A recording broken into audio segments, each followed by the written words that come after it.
Here we go. Are we on? Yep. Okay, welcome to Unity Spiritual Center, Pflugerville. I'll do that first. Today we're talking about the power of strength. And our visiting prayer chaplain and resident expert is Terry. Okay, we'll talk about that in a minute. Strength is a very, very interesting power. And please understand, when we talk about the powers, what we're talking about is the innate abilities that come to you automatically start occurring within your consciousness as you're on spiritual path. And a lot of people try to assume it through power on the physical level, but it's really, really having the strength to understand the mental and spiritual level. And what it means is you keep going no matter what. So diversity doesn't stop you. Somebody's opinion doesn't stop you. The world could care less about what you believe, but you believe that you are right, and you are led by the Spirit within you, which is that true spiritual strength. Okay? And you don't become ruffled or upset about anything other people say. Anybody agree? A lot of people saying things today. So what is the spiritual truth is part of, if you understand, your intuition knows what's the right thing to do. And also you have to have the strength to do that. Anybody ever realized all of a sudden you're thinking a negative thought, but you continue cycling in it? And strength is the power to stop it and go into a God thought. Okay? So the disciple is Andrew, who is known for strength. And the color is spring green. So I want you to look at the plant we have. That's a spring green. And Deanna wrote that in, so thank you for that. Isn't that pretty? That's part of the show this morning. Okay? And Terry, I want you to know, Terry is our board treasurer. So she's actively involved in the inner workings of the church. She's a prayer chaplain. She's a past board president through a very tumultuous time in the church. She made a lot of decisions in that board at that time, which I'm only hearing about. And she's been involved in the unity philosophies for years. As a matter of fact, grew up in it because her mother was a minister in unity. So she's been around for a while. But she's still young at heart. So I'm going to turn it over to Terry. Did I do good enough? You did well. Good, thank you. According to the New Oxford American Dictionary, strength is a good or beneficial quality or attribute of a person or thing. According to the Revealing Word by Charles Fillmore, strength is the energy of God, freedom from weakness, stability of character, power to withstand temptation, and the capacity to accomplish. Charles really had a lot figured out, didn't he? Stability of character. That's stick to itness. Stick to itness. Yeah, whatever I'm trying to say. In the 12 powers, the strength discussed here is not physical strength alone, but mental and spiritual strength. All strength originates in spirit, and the thought and the word spiritually expressed being the manifestation. So like Robert said, holding the good God thought and letting go of the negative thought would be something that would be a spiritual manifestation of your strength. Wow, that means no worry. Yeah. Oh, okay. In Heart-Centered Metaphysics, Paul Hasselbeck says, it is the faculty of steadfastness, I like that, steadfastness, dependability, stability, and capacity for endurance. More than a physical endowment, it is also a degree of spiritual awareness. The power of strength is not force, manipulation, or defensiveness. It is spiritual courage and confidence. Non-resistance is the highest expression of strength. It does not mean non-action, but it is an effective, calm, single-minded, divine mind-centered attitude of mind. Strength is the absolute realm, the ability to endure, stay the course, last, be persistent, persevere, to be stable. From spiritual awareness or higher consciousness, it is the ability to persevere and hold on to divine ideas, truths, principles, and laws. It's a lot. Powers of the Soul and How to Use Them by Ella Pomeroy. She says, in the mind of God, strength is an idea of enduring power, which to us means the continuous and sustained energies with which creation is projected and maintained. In my opinion and experience, faith gives us strength. The assuredness that all things are in divine order. It provides us the strength to stay in the moment, to hold the higher thought, to be persistent in letting go of expectations or our own perceived outcomes. In my life, I've had to demonstrate, whether I liked it or not, strength. I remember when Kevin was born, he's our third son. He had a bluish mottled color on his inner thighs. And on the second day from his birth, I told the nurse, I said, this just doesn't look right. And she told the doctor, and the doctor called the pediatric cardiologist, and we went to the doctor, and Kevin was less than a week old at that appointment, and the pediatric cardiologist looked at his tests and said, well, it's either a valve problem or a hole in his heart. If he lives to be 6 months old, we'll do a catheterization and see what's wrong. If he lives to be a year, we'll do open heart surgery and fix it.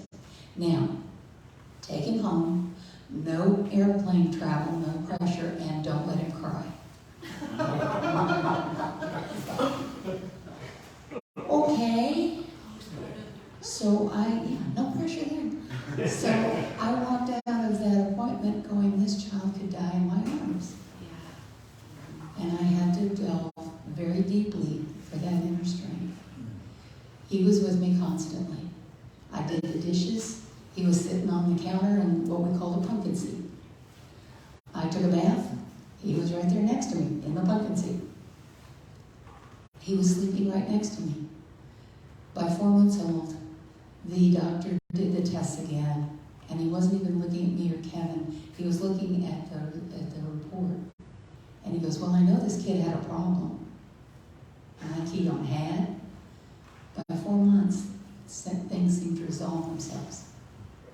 When Kevin was 9, he fell off playground equipment. We were living in South Carolina at the time. And they wanted to take him to the hospital to make sure he didn't break any ribs. So we took him into the hospital. And the doctor came to talk to us. Kevin and I were in the exam room. And he stood at the door and he goes, Kevin has a heart problem. And I said, no, we check it every year. It's within normal limits. I'm a little late on getting his test done today. He goes, no, Kevin has a heart problem. So he took me into the doctor's lounge, and at that time, x-rays were on those light boxes. I knew nothing about cardiology or hearts. And I looked at that, and a little bubble on a heart looked like somebody had blown up a quarter of his heart. He said his left atrium is grossly enlarged, and we need to do a catheterization. So from there, we went to Charleston to the Children's Hospital, and they came in and they told me that there was nothing they could do, and that Kevin would possibly need a heart transplant. When Kevin was 14, he could hardly walk across this room without gasping for air. So we got on the list, in divine order. Within a week, we had a heart. And he did very well until he didn't. And at 15, he was on his way to class, joking around. He walked out of the band hall. He sat down in a chair in the hall, joking with his friends, and he was a kidder. And he started gasping for air. And they thought, oh, come on, Kev, we got to get to class. And Kevin hit the floor, and they knew he wasn't kidding. So for me, having the strength was divinely ordered. It was deep. It was my faith.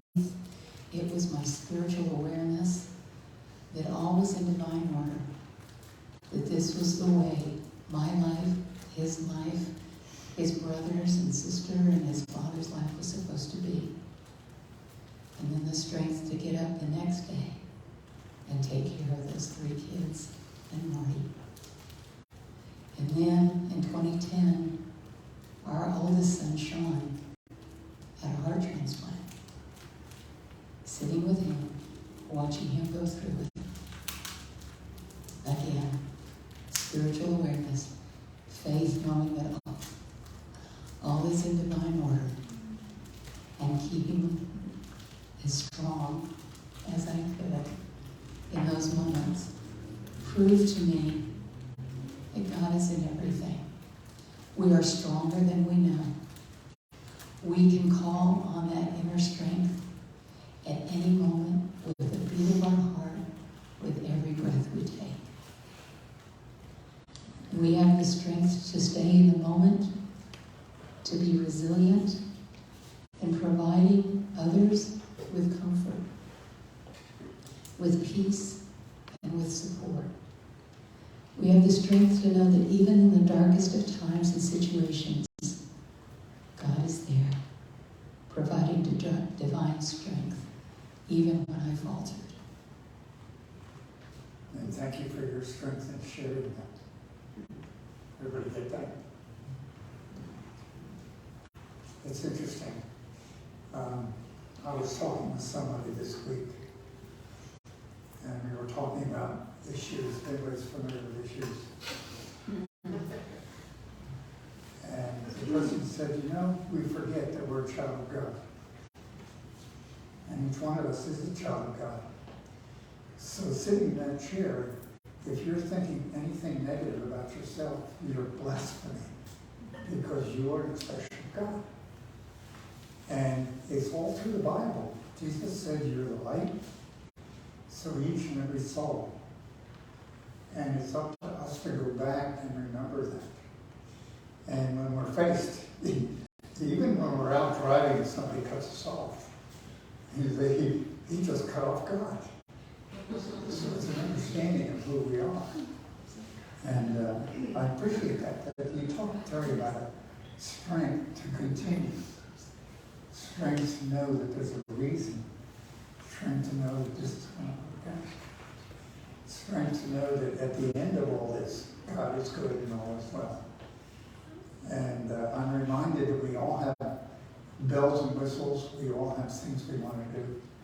But the truth is, God is good. And we lose track of what God is.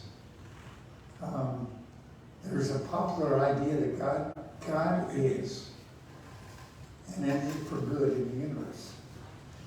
And if you stop and think about that, God, an energy for good, that means we are all part of that network. So as we think and as we appreciate and as we stand up with strength and keep going, we provide part of the model for other people. So we're in this thing together. And believe it or not, when you display strength, you're a model for others. So thank you for that process. Perfect example of strength. And it's not what you can lift, although it's nice to be able to lift a lot. It's not what you can do, it's what you are. And how you continue. And we all have issues. Anybody agree we do? Now, I'm not even going to talk about the level of issues that you do. Oh, I got issues. Okay, but we all have those issues, and it's up to us. There's nobody out there to do it for us. Can you imagine her giving up through this process? No way. Okay, and we each have to, it's up to each of us on a spiritual level and a mental level to keep going, no matter what.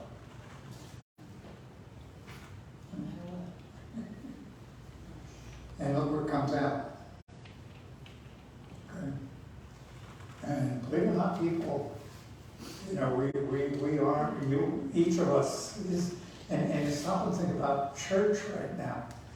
The individual I talked to reminded me that this is God's church, which means this is God's relationship, because church is a relationship with like-minded souls.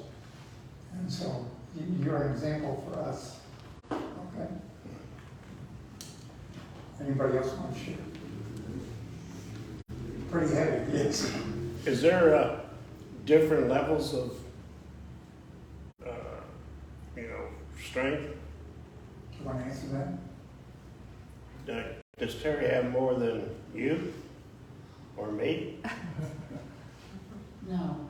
Yes. No. It's up to each one of us to establish that level. And can you lose it or gain it? You can lose it, and you can gain it. See, it's a personal, now we're back to will. It's a personal will to do it. And it requires strength, but I have the will, and the intuition tells me it's right. So that's how these things start interacting. Because how many people, excuse me, I'm going to get unpopular. We have a bunch of snowflakes we're raising in the world today. And they have a little problem and they go, whoa! Okay? That's strength. Can you imagine her giving up?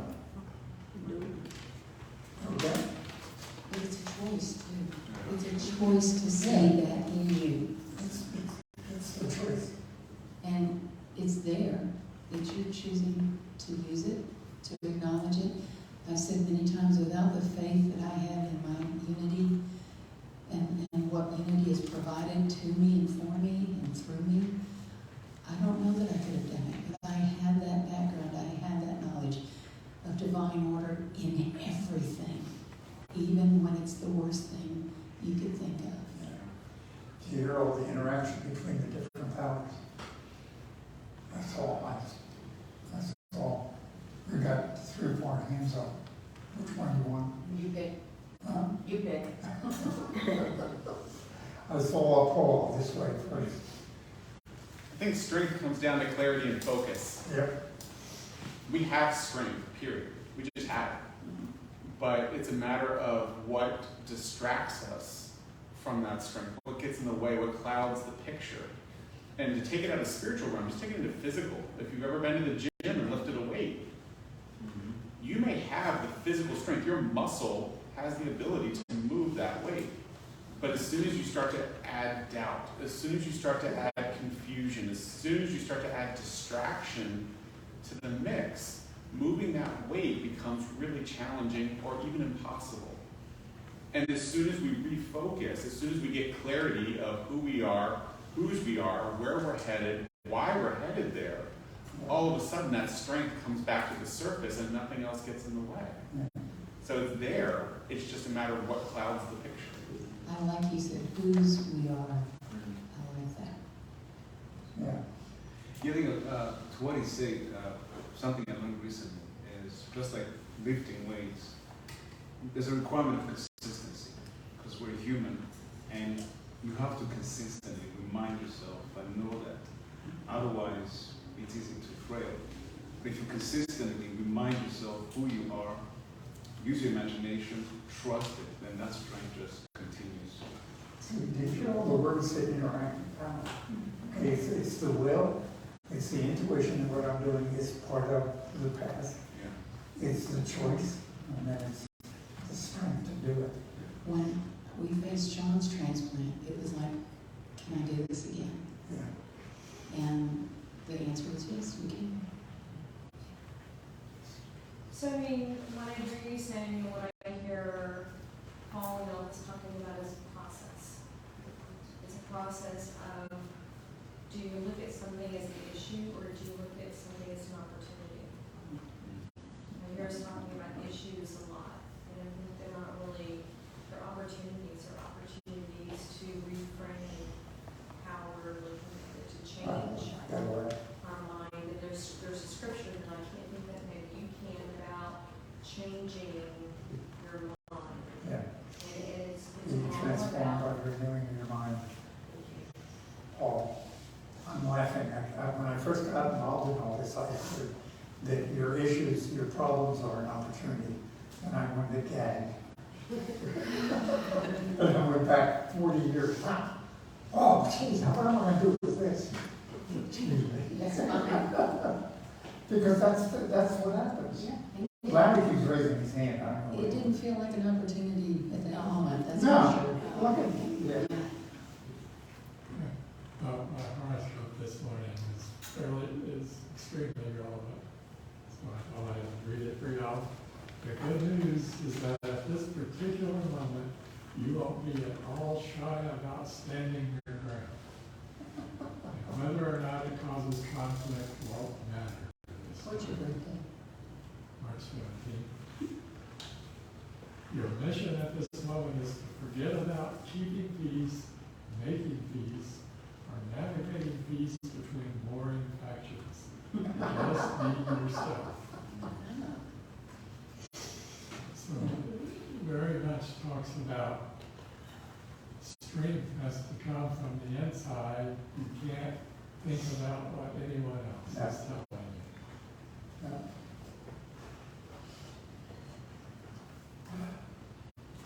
Yeah, I live what you do, through brain injury, my son's brain injury. But, so when you're going, for me, when I was going to the challenge, I always called for the good. When I couldn't sleep at night and stuff, I'd get up and pray. But I would always pray for strength, for faith, for the 12 powers. I developed, and I read that book over and over, Catherine Ponder's book, yes. and that pulled me through, so I could not only build strength, but all the other powers. And when you go through a challenge like that, you become stronger. Your faith is stronger. Your understanding is stronger. And because you keep calling forth the good and you keep growing, and that onion keeps peeling and peeling and peeling, and it's all meant for good. It's all, yes, you're going to be strong, but that's how we change. And maybe that's why they came into this realm, so that we could grow. They sacrificed their life for our own spiritual There is growth. a conversation there. So if you look at the challenge in that way, you don't have to be devastated about what's going on, because you know it was all meant for good. I did believe that. I did get to a point where I knew that Kevin knew he was not going to be here. He was an old soul. And he knew it was going to be long because he didn't care about homework or grades. He cared about people. He was so social. And I also knew that divine order in our lives, Kevin was here to make me a different person. His death changed me. His brothers and sisters and his father had to go through that experience to find renewed strength, renewed faith, and to develop into the spiritual expressions of God that we're here to be. May I share, Dee, a little bit of your story? What now? May I share a little bit Yes, of your story? yes, you can share. I'm feel inadequate in sharing it, but what I know is that her son had an automobile accident Yes. and was brain damaged from that. And he was in a home for disabled adults. Yes. And Dee took care of him for years, many years. And he grew through my prayers. His brain functioning was getting better, and they told me there at the Merity Foundation that all the people that had brain injuries that were in that program, he made the most improvement. Yeah. And it was through the prayers that I worked on with Divinity. And then he did pass away. And he knew he was leaving, Yeah. because he didn't care about stuff in the world. And he knew he was leaving. He didn't want to go to the hospital either. Yeah. He didn't want to go to the hospital. He just said, I'm ready. May I share? Dee called Yeah. and said, "I can't get into the hospital." So the idea came through from somebody who called the police for a wellness check, Yeah. and he went to the hospital. But see, that was your continuing through your strength to make that happen. Yeah. Okay, so thank you for that. Thank you. So when we talk about growth, because that I think that's why we have opportunities, because Yeah, we have forgotten the truth of who we are, because we've been told through our lifetimes that we're sinners, or we should be afraid of all of these different things. But if I think about, like, Terry and you, and the things that we all go through, what qualities got uncovered that wouldn't have been there if we hadn't gone through compassion, unconditional love, forgiveness, patience with others. I feel like sometimes we go through these things that just strip us down, take the layers away, but what gets uncovered afterwards is just beautiful and there for life, not temporary. it's interesting. Okay, I'm still reading from this. You are a child of God sitting in God's church. And then it goes on, do you really trust yourself? And do you treat yourself with respect for divinity? See, when we say divinity, who are we? And where do we get our strength from? And so what keeps us going? Anybody stop us? Why do you keep going? Why do you keep going? Sometimes I wonder why I get up in the morning. Because it's time to get up. And you keep going. And he keeps going. And all you keep going. Because it's that inner drive. Okay? And then he's talking about desire, which is of the Father. So all these things keep us going, but we have to show strength to apply it. And unfortunately, really, we're training people to not, you shouldn't be upset. You shouldn't have to go through that. But it's part of life. It's part of what we're dealing with in life. Okay, so welcome to the real world, by the way. So, yeah, this church has shown strength with all of the difficulties that's gone through. Yeah. And, Keep on, keep it on. right, there's a strong core here that is There is. very strong. Man, I've been talking about that.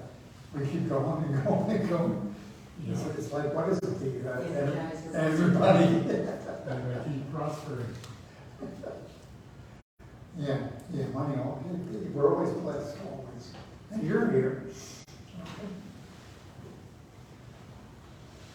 Yes, so, yes, join in. Jump in, it's fun. Yes.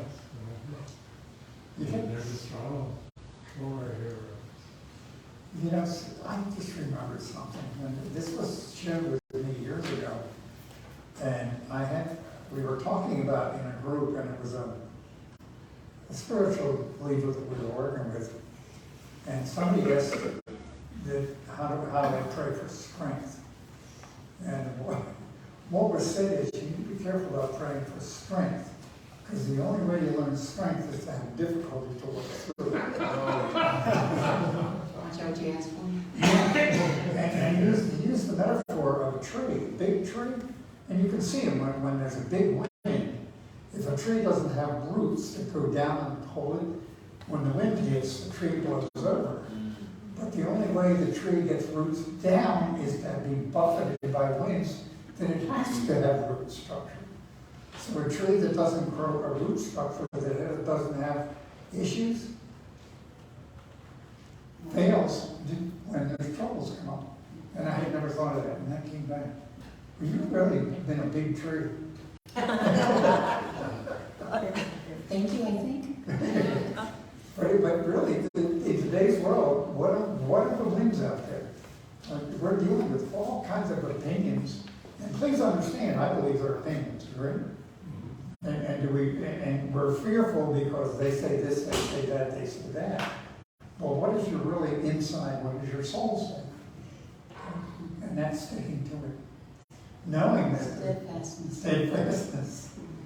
Okay. This is a lesson for me. Really it is. Anybody else? I do have a watch out what you ask for story.